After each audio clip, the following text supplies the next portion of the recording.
dito kamo o gimuang nga mga tinun-an ang tanang nasod nga mabautismo kanila o sila sa ngalan sa Man o sa Anak o sa Espiritu Santo.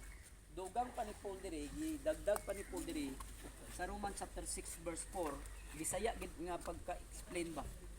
Giingon ni Paul diri, busa kita gilubong uban kaniya pinaagi sa bautismo ngadto sa kamatayon aron nga ingon nga si Kristo nabanhaw gikan sa mga ninatay pinaagi sa imaya sa samahan kita usab maggalakaw diha sa usa ka Ano sa dyan na? so gani may mga requirements iba dito how to prepare Oh!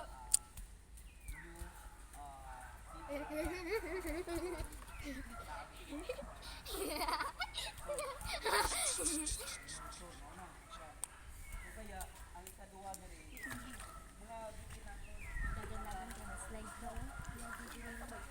Nabagot yung pwede. Ito, practice ko lang yung diba? pwede po dyan na part po na pero ang basihan sa biblikan ng paagi una-una pagtuo kang Hesus Kristo muna ang gikinahanglanon sa ginatawag na bautismo kabalo ko nga nag-decide ka mo kay nganong managtuo ng mga Ginoo dili kay pastor dili kay kinsa nga mga witness na to karon kun dili kay Lord yun no mao na ang inyong